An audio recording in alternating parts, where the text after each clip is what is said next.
Pro Group Management. Workers' comp that works for you. Welcome to Nevada Newsmakers. First up, the Assembly Minority Leader, followed by the question, how can a sporting goods store change the face of Reno? Ray Hagar has the rundown. Sam, our first guest today is Lynn Hettrick, the Assembly Minority Leader, who to some is like Davy Crockett, king of the wild frontier, and we'll explain that. Our second guest is Jack Fisher of Boomtown. He'll talk about Cabela's, the outdoor outlet that will literally change the face of Verdi.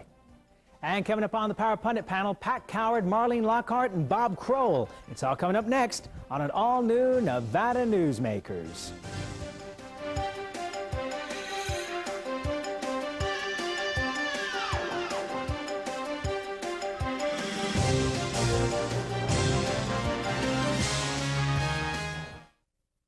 Nevada Newsmakers, brought to you in part by the Tahoe Reno Industrial Center, the world's largest industrial park, the resort at Red Hawk, and the Peppermill family of casinos.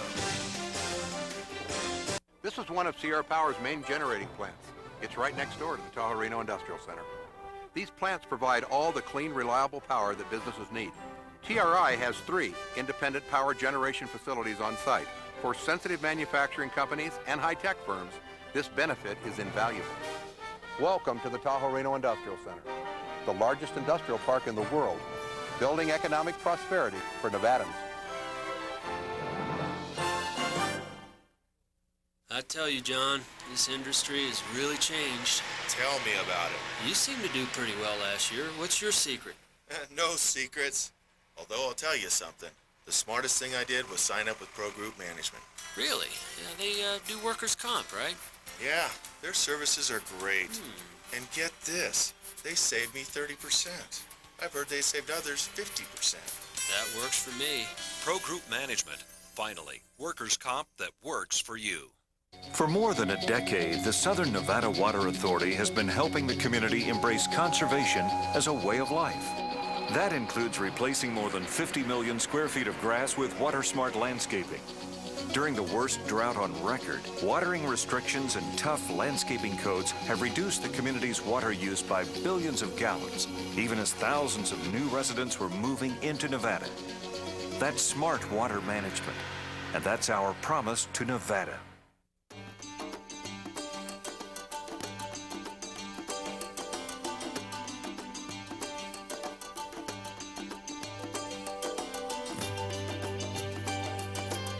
Thanks to an ongoing commitment by America's mining companies, more than 2 million acres already have been reclaimed. To learn more about reclamation or other aspects of mining, visit nma.org, the National Mining Association. This is Nevada Newsmakers with host Sam Shad, a no-holds-barred political forum.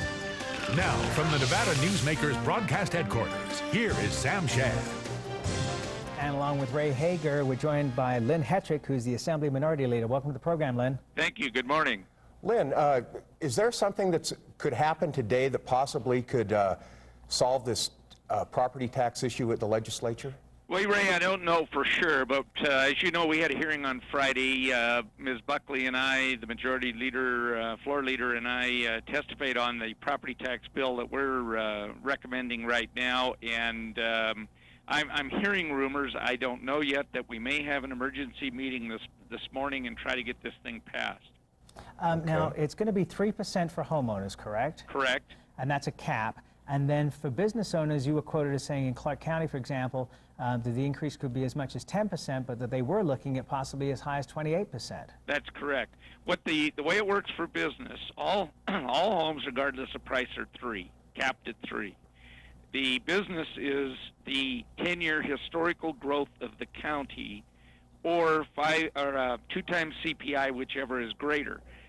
Clark County, the historical growth is around 10%. Most of the other counties are around 7 or less. But we have 4 or 5 little counties, rural counties, that actually have negative growth. But they would use the 2 times CPI and be able to have business growth at a rate of around 5.4%.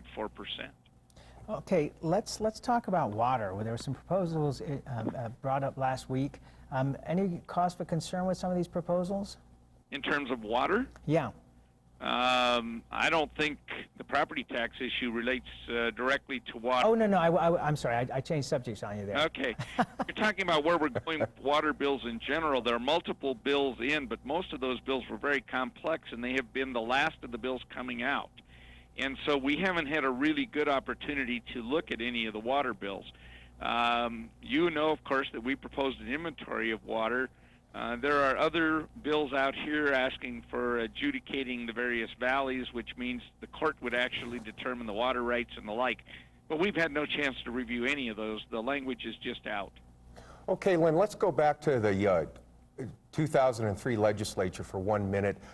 You were kind of like a folk hero in Nevada because you were the leader of the Mean 15, the people in the assembly that opposed this record tax hike. It seemed to put you in such a good position to run for higher office, yet you were one of the few that went back to the assembly or stayed where you're at. Why didn't you take advantage of that? You were like Davy Crockett, king of the wild frontier. I mean, you didn't take advantage of that. Well, Ray, I appreciate that. That's a compliment. But the reality is I don't have any aspiration to run for higher office. I'm doing this job because I like it, and I believe you get a chance to do some things that benefit the state of Nevada. My family all lives in Nevada. My grandkids, I'm concerned about the state and the state's future. I'm not concerned about a political career. Okay, last week, Lynn, as you know, the bill to enact a lottery in Nevada to help fund education just got punched in the face in the Senate. Do you think the same thing will happen when full-day kindergarten goes over to the Senate? I know it's going to sail through the Assembly, but what about when it goes to the Senate? Yeah. I think it's going to have tougher sledding in the Senate without question. The way they set it up always is, they started real low-key and the numbers look fairly small, but the reality is full-day kindergarten is very, very expensive. And while they'll argue that it's a big plus, I've had teachers come to me and say, adding the difference to make full-day kindergarten essentially adds an hour and a half to the kids' day plus a lunch period and one more break. And they said, you're spending $100 million a year for an hour and a half. It's just not cost-effective. Okay. When you were on the program last time, Lynn, we were talking about the budget surplus, and you made the point that the budget surplus was going to be spent, and your job was to make sure it was going to be spent responsibly. How's that going? I would say that the odds of there being some kind of a rebate have increased, and I think that's in part because it appears now that when the Economic Forum comes back in May, they're going to increase the amount of the surplus. Certainly those of us, the Mean 15 that Ray talked about, feel vindicated in the fact that we said the tax increase was simply too much and it wasn't needed, and the economy was recovering. Where's it going to go? If they don't put it into a rebate, we'll spend it. And I don't think that would be what I would recommend. I think it should either go into a savings account or we should rebate it one way or the other. Nothing else. Lynn, we're out of time. We always appreciate you being on the show, and we'll have you back soon. Thank you, sir. My pleasure. Thank you. Thanks, Lynn. We'll be right back on Nevada Newsmakers after this. For a videotape copy of any Nevada Newsmakers program, call 775-857-2244. The tapes are $20 each, including shipping. If you own a business and want to maximize your company's potential, join the Retail Association of Nevada. Our membership benefits include the Nevada Retail Network Self-Insured Group, providing workers' compensation coverage that can lower your rates. That savings can go directly to your bottom line. We are an effective pro-business organization that lobbies on behalf of our business members. The Retail Association of Nevada, protecting Nevada businesses for 35 years. Reno's best dining values are all at one casino, the Pepper Mill. You can enjoy great savings on our popular specials. Pepper Mill's coffee shop offers daily lunch specials, low-carb dining, and all your favorite comfort foods. You'll find sensational lunch specials featuring Reno's freshest seafood, sushi, pasta, and more at Oceano. And early bird specials at Reno's Premier Steakhouse and Romanza Ristorante Italiano. The best values are at the Pepper Mill. Where are you dining? Your best value in sight is here for you to see. From frames to lenses to eye exams, you're covered A to Z. Jesus Davis Optical Centers, with 2 locations in Reno and Sparks. Davis Optical, your best value in sight. When you need a new employee, how can you be sure who you're really hiring? A background investigation by Employer Links will uncover criminal records, verify the applicant's education, check their credit history and Social Security verification. An investigation will research professional licenses and driver's licenses and let you know why they're unemployed. Hiring the right person shouldn't be a gamble. Call Employer Links. Employer Links, protecting your investment. And now, back to Nevada Newsmakers with Sam Shad. 28 years ago, Jack Fisher started out at Boomtown Casino, just to the west of Reno, as a dishwasher. Today, and for the last several years, he's been the general manager. Welcome to the program, Jack. Thank you, Sam. Thank you, Ray. Good to be here. It's great to have you here. Very exciting news that the Cabela's Sporting Goods store is coming to Boomtown, where you currently have your gas station, I understand. Well, Actually, the truck stop is going to be where the Cabela's is. Right. First of all, would you explain to folks what Cabela's is? Well, primarily Cabela's is a hunting, fishing, outdoorsman type of sporting goods store. They have everything in there. I've been to them, and it's just a huge warehouse. This one is going to be 150,000 square feet, and it's got anything and everything to do with, again, the hunting, the fishing aspect, from boats. I mean, their stores have 20, 30 large-sized boats inside of them. They have a museum. They have a wonderful museum inside of it. There's just interactive stuff to do. There's going to be an archery range, a shooting range, just all sorts of fun stuff. I get their catalog, and each time I get a hernia carrying it from the mailbox to the house. I mean, this thing is so huge. But what's interesting to me is people don't just come there for an hour. A friend of mine is telling me that she expects to be a Cabela's widow. Yeah, well, that happens a lot. The average person that goes to a Cabela's, it's an overnight stay, minimum, at least one day, because it takes so long to get through the store itself and all the other side things that they have going on in the store. So that's what's so great about this Cabela's coming, is that with a minimum of 3 million to 4 million visitors a year. That's anywhere from 20 to 30% more room nights a day just on Cabela's. So, that's going to help all of our hotels, motels in the area and build that business, not only for casinos, but every other business that's in the Reno area. Jack, what will this do, though, to the homeowners in the Mogul Verdi area? It seems they've moved out there to get some serenity. Now, with this Cabela's, it seems like they're going to be right in the middle of a huge development and lose that serenity that they bought their homes for. Yeah. Well, with the annexation of the 3,000 acres, that kind of went a little bit away anyway. Cabela's, we're very cognizant of our neighbors out there. So, obviously we're looking at the infrastructure, to roadways, to sewer and water that will be out in the Verdi area, Reno, very, very soon. Along with, addressing the issue of overpass issues and enlarging the overpass, addressing the issues of the on and off ramps on the highway. And we've been working on all of those areas for, I would say, well over a year, could be a year and a half, that we've been working on them and addressing them and trying to make it feasible for all of the residents out in that area. A lot of people are going to be coming to the store from California, from Washington, from Oregon. Why would it not have made more sense for Cabela's to have put their store into California, be close to their market? I think the main reason, Sam, is because of the tax issues, the tax ramifications to a business. It makes a lot more sense for them to come to Nevada.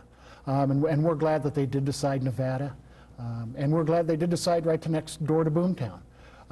But what that does, I think there's one thing that we also have to understand. It's the demographic of a Cabela's person is a hunter, it's a fisherman, and these people, they will travel 6 to 8 miles through a snowstorm, to go to their hunting and their fishing place that they're heading out there. And that's good for us. That's good for northern Nevada, the entire region. From the lake to Carson City to Reno, Washoe County, everybody. It's good for everybody.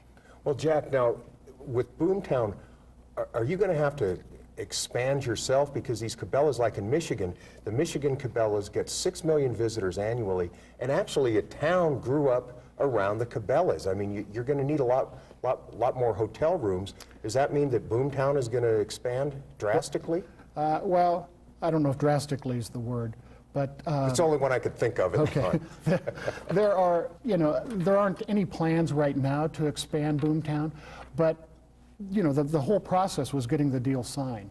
And now that that is done, and now they're working through the Star Bonds issue, now that we're working through some federal funding for the overpass and infrastructure, now we can start looking at some other areas, and some of it may be the growth of Boomtown. One of the questions I have is how does Reno, Sparks, Tahoe take advantage of all these people coming in here to be able to draw them to the other attractions that we have in the area? Because let's face it, they can buy the equipment at your place, at the Cabela's, and walk right outside the door pretty much and use it. That's very true, Sam, but that's not what a Cabela's customer does. Okay, Cabela's customer is an outdoors person, and again, it's a minimum of a night stay for them. I mean, that's the type of environment that you have inside a Cabela's. It takes a pretty long time to go through the store, see all the sights, go through the museums. I mean, they got a couple museums in there, from a gun museum to just the regular outdoor museum. Natural history of Nevada. And they also display a lot of the fish and the wildlife that are conducive to this area. And they do that with all their stores across the country. You can't shoot them inside the store, though, can you? No, I don't think so. Well, yeah, you can, but I think they're already stuffed. Okay, I know you've been working on this for a long time. Yes. When you finally got the final, it's a go, what was your feeling? It was a relief. And Sam, I got to tell you, there's a couple guys that have worked night and day really on this project. One being Jim Middle, who's actually been with Boomtown for about 48 years, prior to when it was Bill and Effie's and Ray and Effie's, and he was born and raised in Verdi. And he's really been, the whole catalyst of this project. He has put, his favorite saying is he's kind of herding cats, because both of the companies here are growing companies, got a lot of plans out there, a lot of expansions, and he has been doing all the hard behind-the-scenes work for almost a year and a half. And you got one other person you want to I have mention? one other real good person, Tom Gallagher with Summit Engineering. I mean, without Tom and being able to be so resilient and changing plans on a daily basis, almost a minute basis, we couldn't have got it done. Well, congratulations. We'll look forward to hearing more as this project develops. Thanks for being here, Jack Fisher. We'll be right back. You and our quarterback from 74 to 75. We'll be right back on Nevada Newsmakers after this. This is Nevada Newsmakers. Something spectacular has taken wing not far from Reno or Lake Tahoe, and never far from your mind. An escape of fine dining and legendary golf. Introducing the resort at Red Hawk. And at the center of it all, we've feathered our nest with new villas that have elevated Red Hawk to the status of a premier resort. The Resort at Red Hawk, a beautiful new arrival in northern Nevada. So, who do you use for workers' comp? Pro Group Management. Ah, I've heard some good things about them. Oh, you bet. Employee background checks, safety training, claim seminars. Oh, and here's the great part. If you have an issue, they work for you, not against you. Sounds perfect. And expensive. Well, that's the best part. They saved me 30%. I've heard they've saved others 50%. Works for me. Pro Group Management. Finally, workers' comp that works for you. If it's hot, it's here at the Pepper Mill. The Pepper Mill has over 500 of the hottest video theme slots. And with the $100,000 Winter Video Theme Slot Fest, there's no smarter time to play these winning machines. Win your share of the money with $2,000 random cash giveaways every Monday and $5,000 drawings every Friday. And new players can get up to $100 free play. The slots that rock are at the Pepper Mill. Where are you winning?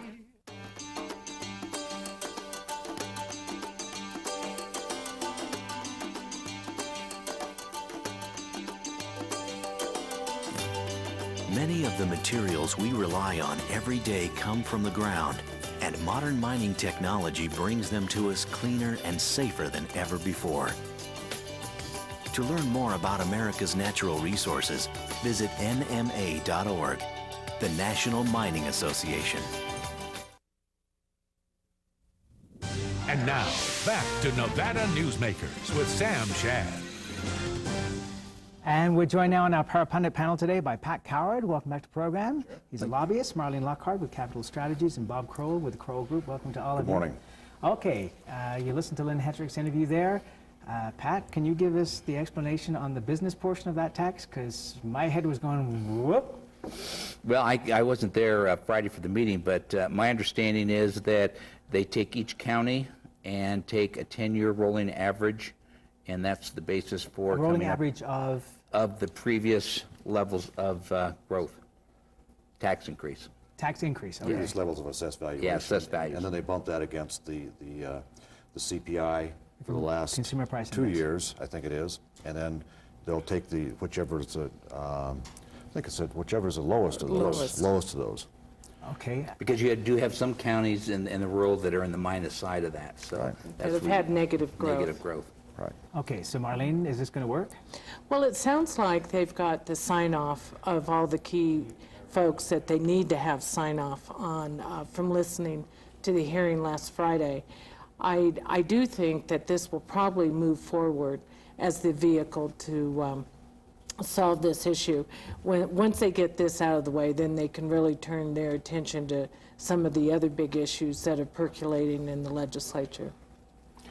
Bob, I wanted to ask you, as a trustee of the Carson City School District, Assemblywoman Heidi Gansert of Reno today is going to testify about a bill that would require students to do 20 hours of community service over 2 years to be eligible for the Millennium Scholarship. Do you think this is a good idea? Well, you know, I haven't given a lot of thought, but I'll tell you, generally, I think it's a good idea for kids to do community service. Sure. I'm not certain it's good to tie that to say you got to do this to get the Millennium Scholarship, because I think that the Millennium Scholarship is designed to provide a vehicle for people to get an education, period. And I'm not certain that it helps, it furthers that cause by tying it to community service. But I kind of get the sense that community service is like jail time. I mean, why are you punishing a kid by doing this? Wouldn't it be just better to ask for a higher grade point average? Grade point average, yeah. Yeah, I Focusing do. on the education, the scholastical achievements more than. I do think there should be more requirements added to eligibility for the Millennium But based on Scholarship. education, though, right? Right, but I'm not opposed necessarily to community service, and I really think we need more civics education in our schools and more understanding of our process. If there's a way to get kids involved in the community, understanding the democratic process, I think it's better. I'm not sure how I feel about this bill. I don't know the details of it, but to me, I don't think community service should be a dirty word. Well, I don't think it's a dirty word. I just think that, you know, you do community service to get a Boy Scout badge. You don't do it, you know, to qualify for a Millennium Scholarship. Well, Sam, I want to say at Bishop Minogue High School in Reno, they require 20 hours of community service every year to get promoted or to graduate. And it's a private school. well, and they And, also, you know, it's they like also at require their Andrew parents Agassi's to school, they provide 20 require- hours yeah. too in Catholic school. And that's the same deal at Andrew Agassi's charter school down in Las Vegas. But that's where you're paying for that, and you know going in that that's what the deal is. I just feel it's unfair, and I think it also is unfair to minority students, and it's also unfair to poor students who may be in a situation where they have to work or they have to take care of siblings. I see that a lot when I've gone up to Hug High School or over to Wooster or Sparks. A lot of those kids do have to work after school to help support the family, and to throw 20 hours of community service on top of that, I think is a little bit onerous. Pat, do you think the lottery is gone, dead, not coming back? I would think, I don't think it's gonna fly this session. I disagree with that. I think the hand has not yet been fully played in the lottery issue, and I think you're going to see it come back, and I think you're going to see it fly. Well, I think really? the hand that's I do. going to play here is the heavy hand of gaming, and I think they're going to kill it once again. Marlene? It's been killed every year since 1865. Well, right now it's RIP, rest in peace. We'll see if it resurrects to be killed again. Right now it is dead. Bob knows something that No, we I don't know. know. I don't know anything. I just think that it's too early in the I've session? been doing this for 20 years, and it's too early to say that something is dead. Well, do you think the full-day kindergarten, that's another Assembly Democrat, one of their babies, when it gets over to the Senate, do you think it's going to get punched in the face much like this lottery did? It'll probably get punched in the face a little bit, but you know what? It'll get a tough hearing over there. But I'm not so certain that full-day kindergarten won't come out of this legislature. And I say that because I think that a lot of people are viewing early education opportunities as one of the better solutions to what's going on in our education system right now. And I think that when you talk about it in those terms, I think that a lot of people are going to say, it's worth the effort to put into early education. But do you think that the Senate will support more Governor Gwynn's idea of full-day kindergarten, or you mean for at-risk schools? Yeah. I think I think that one of your speakers said, that's an interesting debate, and it is an interesting debate. But as a school board trustee, I look at it and I say, well, how do I set up full-day kindergarten for at-risk schools? I mean, I've got some in Carson City and others not, and not for other schools. I mean, to me, I would rather see it be done. I just think it causes a lot of logistics problems in terms of setting up a full-day kindergarten for some and not for others, and so I'd rather see it be done for everybody. And that's where we've got to leave it. We'll be right back on Nevada Newsmakers after this. Nevada Newsmakers, brought to you in part by the Tahoe Reno Industrial Center, the world's largest industrial park, the resort at Red Hawk, and the Peppermill family of casinos. This is one of Sierra Power's main generating plants. It's right next door to the Tahoe Reno Industrial Center. These plants provide all the clean, reliable power that businesses need. TRI has 3 independent power generation facilities on site. For sensitive manufacturing companies and high-tech firms, this benefit is invaluable. Welcome to the Tahoe Reno Industrial Center, the largest industrial park in the world, building economic prosperity for Nevadans.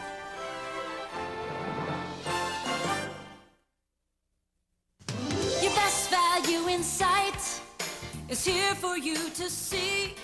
From frames to lenses to eye exams, you're covered A to Z.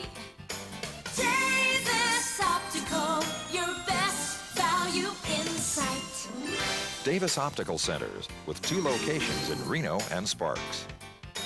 Davis Optical, your best value in sight.